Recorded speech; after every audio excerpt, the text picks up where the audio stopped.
Hello guys and welcome to another fresh episode of Gadgets 360 with Technical Guruji। ये वो show है ना जहां पे मैं हर बार आपके लिए कुछ नए गैजेट्स लेके आ जाता हूं and basically what we do is we go deep inside these new gadgets. हम उन्हीं को एक्सप्लोर करते हैं। Sometimes I share some nice tips with you और आप ही के सवालों का जवाब भी देता हूं। सो इस एपिसोड में भी I have got everything packed just for you. Let's explore these new gadgets which are kind of evolving all around us on a daily basis. Hello everyone, मेरा नाम है गौरव एके टीजी। आप देख रहे हैं गैजेट्स 360 विद टेक्निकल गुरुजी। जल्दी से आगे बढ़ते हैं, चलिए शुरू करते हैं।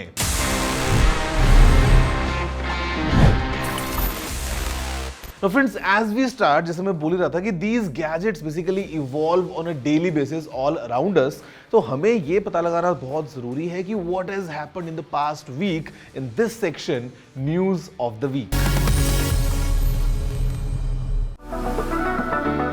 डेडपूल का माइडास टच स्मार्टफोन्स तक पहुंच गया है with the release of Poco F6 Deadpool limited edition going on sale in India. These Snapdragon 8s Gen 3 powered devices feature OLED 1.5K displays, get 50 megapixel dual cameras and ये 5000 mAh की battery के साथ आते हैं जिनमें 90 watts की wired fast charging का support भी है। 12GB RAM and 256GB storage वाला वेरिएंट फ्लिपकार्ट पे cost 33,999 without partner offers.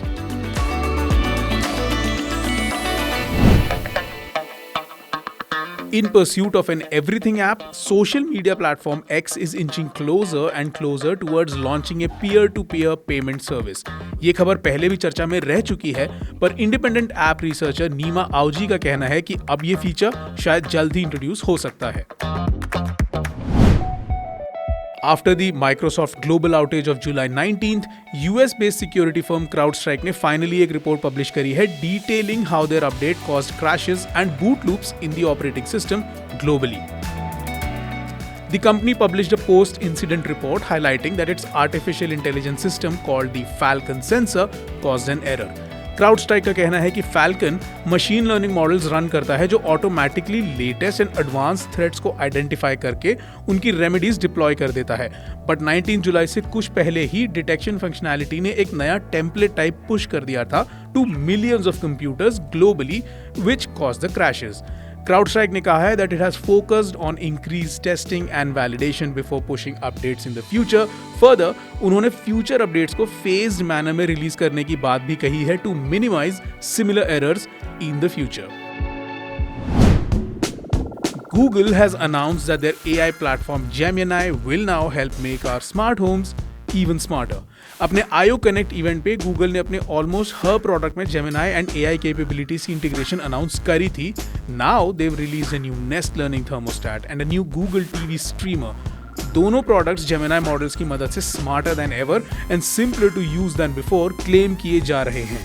Similar integrations can also be found in Google Home devices. Google Nest cameras will now offer video segmentation and identification, यानी detailed and contextual information जब कोई activity detect होगी।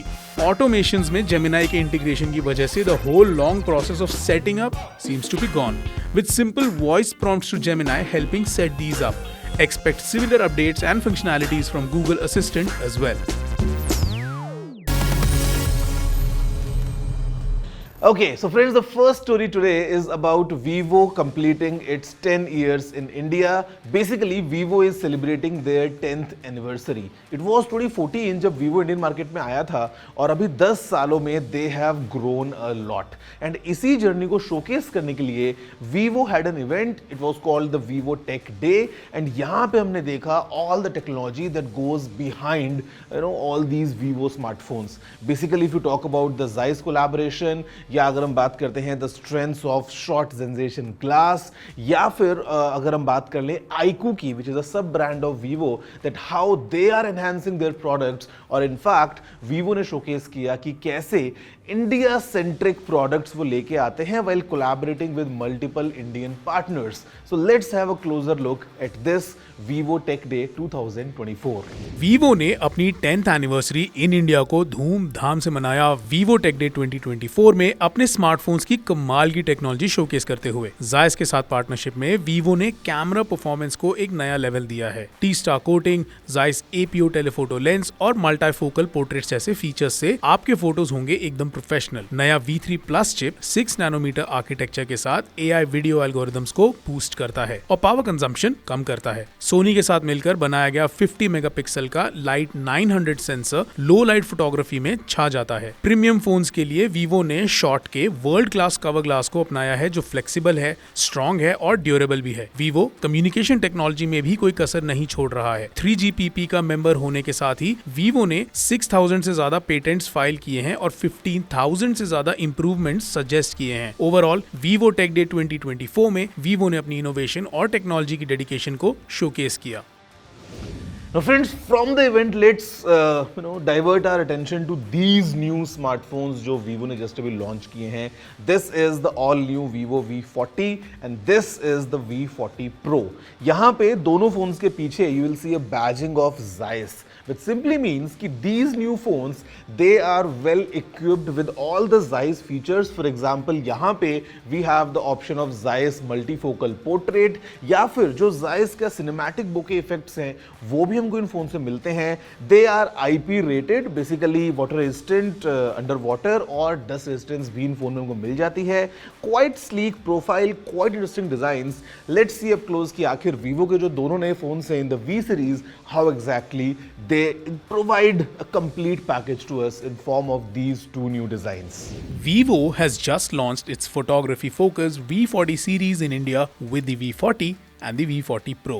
दोनों phones में एक stunning 6.78 inch 1.5K AMOLED display है with a 120 Hz refresh rate for buttery smooth visuals. Plus, they're both IP68 water and dust resistant, so you can take them on all of your adventures without any worry. The V40 is powered by the Qualcomm Snapdragon 7 Gen 3 chipset. It comes with up to 12 GB of LPDDR4X RAM and a whopping 512 GB of internal storage, featuring a 50 megapixel Samsung ISOCELL primary sensor with Zeiss optics and OIS, along with a 50 megapixel ultra-wide lens. Selfie lovers will be thrilled with the 50 megapixel front camera capable of 4K video recording as well. The V40 Pro, it boasts the mighty MediaTek Dimensity 9200 Plus processor coupled with the Immortalis G715 GPU for top-notch gaming performance. It boasts a triple rear camera setup including a 50 megapixel Sony IMX921 primary sensor with OIS and Zeiss optics, a 50 megapixel ultra-wide lens and a 50 megapixel Sony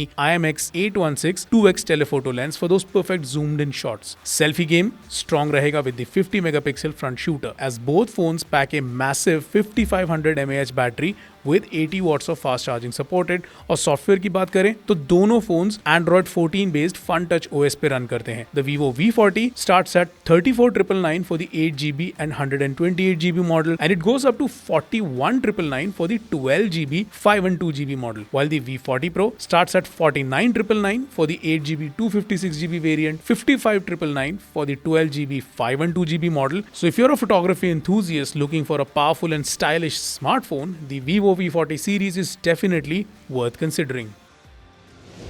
Friends, you heard it right. Basically, in this V40 Pro, the storage goes all the way up to 512 GB. हमने देखा है काफी सारे mobile phones जो हैं in the market, they provide storage till 1 TB. अब जब हम बात करते हैं इस KB, MB, GB, TB की, you know what exactly is a zettabyte? मतलब किलोबाइट, मेगाबाइट, गीगाबाइट हम सबने देखा है, but what is a zettabyte? Well, let me tell you in detail. अब देखिए, GB तक तो ठीक है, इट्स प्रीटी इजी. अगर हम बात करते हैं 1024 GB की, इट बिकम्स 1 टेराबाइट. हो सकता है मे बी योर कंप्यूटर और your laptop has a storage up to 1 terabyte और maybe even more than that, but थोड़ा सा और आगे बढ़ते हैं. So when you have 1024 terabytes, it becomes 1 petabyte. Just imagine the size of 1 petabyte. And when you have 1024 petabytes, it becomes 1 exabyte. And when you have 1024 exabytes, it becomes 1 zettabyte. And guys, as per the predictions, by the starting of 2025, we will have eventually a total data of 175 zettabytes globally. जी हाँ, it includes all your emails, all your selfies, all your photos, your videos, your memories, all the internet data, everything combined would be equivalent to 175 zettabytes. Just put in your imagination और सोचो if you were to store all that data under one roof, तो कितने सारे hard drives आपको use करने पड़ेंगे? Well, this is how big the world of data is. Did you know this? If yes, then amazing. But if no, then please let me know by writing in all your emails. Address बड़ा ही आसान है, it's tg@ndtv.com. And जब आप email लिखेंगे, it will be a few kilobytes. But आप imagine करो जब बहुत सारे व्यूअर्स ईमेल लिखेंगे तो यहाँ पे भी we are contributing towards that 175 zettabytes of data. So friends, for the next one, I have something very special. And I like the way the episode is flowing today because हम बात कर रहे थे about the technology of Vivo, then हमने देखा V40 smartphone, उसमें है model up to 512 GB, हमने बात की about zettabytes, and in fact this phone also achieves something very unique. क्योंकि what I have with me is the latest OnePlus Open Apex Edition. जी हाँ, this phone is a successor, or I would say a new version of the already existing OnePlus Open with some subtle changes. The first thing is obviously this new crimson shadow color. It gives you this dark red or maroon hints, basically made up of vegan leather. काफी exciting, काफी एक अच्छी feel आपको हाथ में मिलती है. It has the alert slider in a new avatar because यहाँ पे it has a privacy chip inside. जब आप इसको सबसे ऊपर मूव करते हैं, it enters the VIP mode which essentially blocks the access to camera and the microphone. तो आपके फ़ोन में कोई भी ऐप हो वो कैमरा या आपके माइक्रोफोन को एक्सेस नहीं कर सकती है, basically giving you this peace of mind that yes, your phone is protected now. And यहाँ पे this phone now offers, hear me right, it is 1 terabyte of storage in this OnePlus Open. So the package comes with 16 GB of RAM and 1 terabyte of storage in this new OnePlus Open Apex Edition. एक बार थोड़ा सा इसको आप देख लो अच्छे से and get to know some more details about this foldable straight from OnePlus.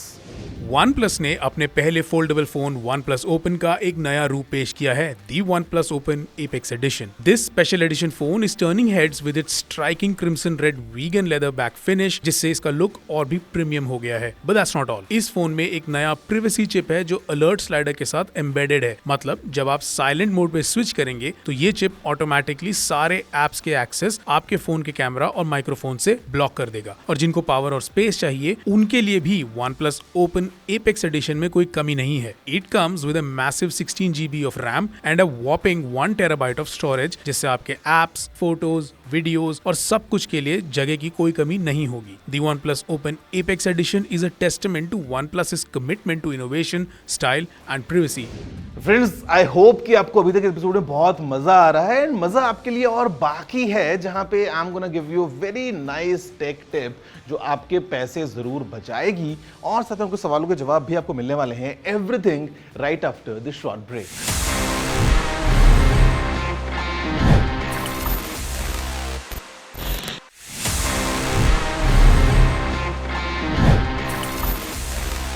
Hello guys, welcome back after the break to your favorite show Gadgets 360 with Technical Guruji, जहाँ पे मैं गौरव आपसे हमेशा गैजेट्स की बातें करता रहता हूँ. एंड बेसिकली गैजेट्स से हम एक डिजिटल लाइफ में तो मूव कर ही चुके हैं ना. Today everything what we have is digital. So basically our money management should also be digital. मतलब कब तक अपने वॉलेट में वो आप पर्चियों पे हिसाब लिख लिख के स्टोर करते रहोगे, या कब तक अपने घर में आप डायरीज में लिखना जो है वो कंटिन्यू करते रहोगे, because today everything is digital. जहाँ पे हम जो खर्चा करते हैं वो भी डिजिटल होता है, and it would be really helpful for us to manage all our money digitally. So let me give you basic tips जिनको अगर आप यूज करते हैं तो आप काफी अच्छे से you will be able to take care of all your expenses, all your budgeting very easily. So the first one here is splitwise. मतलब ऐसा बहुत बार होता है कि you are on a trip with your friends, अब कहीं पे कोई पे कर रहा है, sometimes some expenses are done by someone else. तो यहाँ पे splitwise basically enables you to split all your expenses very easily using the power of digital and your smartphones. काफी अच्छा प्लेटफॉर्म है, काफी अच्छी एप्लीकेशन है, you should all give it a try. Second is money manager, जहाँ पे you can just put in all your expenses and ये आपको अलग अलग ग्राफिकल फॉर्मेट्स में आपका आउटपुट दिखा सकता है कि मे बी आप बाहर खाने पे ज्यादा खर्चा कर रहे हैं या फिर you are spending too much on clothing. तो यहाँ पे all these apps and plus there are thousands more on the Play Store और ऐप स्टोर. ये जो एप्स हैं ये आपका पैसा या एक्सपेंस मैनेज करने में आपकी मदद कर सकती हैं and you should all give them a try just to know and manage your finances and expenses better. So friends, here we are once again. मेरा पर्सनल फेवरेट सेक्शन है ये जहां पे मैं जो आपने सवाल पूछे थे उनका जवाब देता हूं and let's see the kind of questions we have for this week's episode.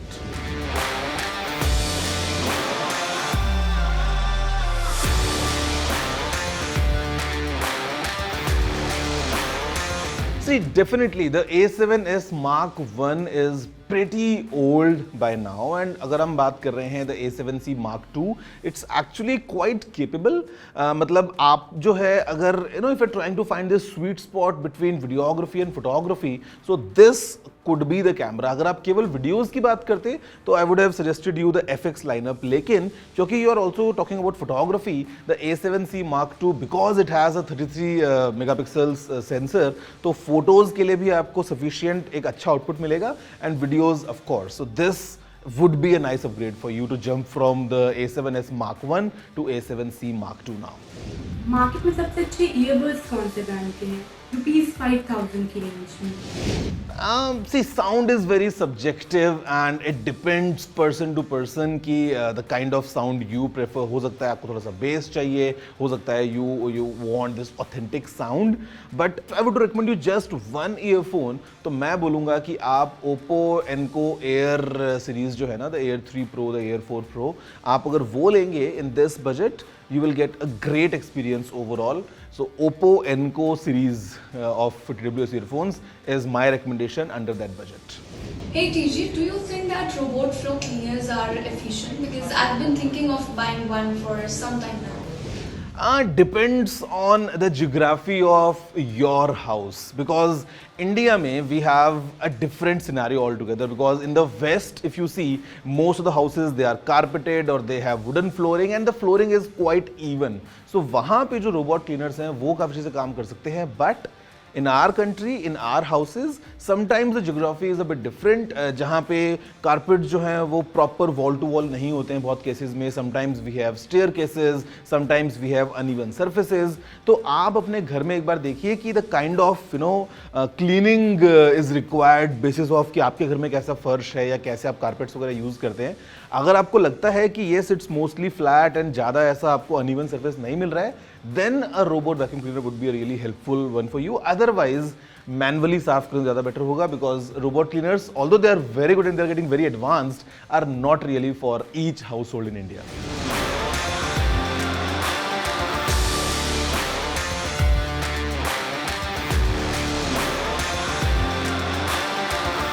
Yeah, I mean it's definitely safe and sometimes I charge my MacBook for example with the Apple's 30 watt adapter or 25 watt adapter, 20 watt adapter and it works all fine. It's just that कि जो charging की speeds हैं वो बहुत slow हो जाती हैं considering MacBooks they have huge battery capacity. So ideally you should be charging with like a fast charger जो आपको box में मिलता है.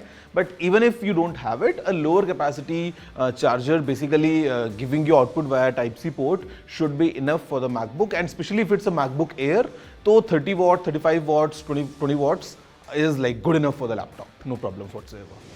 Okay, so guys, there you have it. That's everything from my side in this week's episode of Gadgets 360 with Technical Guruji. Starting from all the gadgets to all the tech tips to all the questions, मैंने सब कुछ cover कर दिया है. Now it's your turn to do the thing. Basically, write emails to tg@ntv.com if you have any questions, any feedback, any appreciation, any suggestions. I am here to look at my inbox on a daily basis. तो आप अपने सभी emails कर सकते हैं और इंतजार कर सकते हैं for next week episode, because I have got something exciting next week as well. बहुत मजा आने वाला है। See you all next week. That's it for now. Have a good day and take care.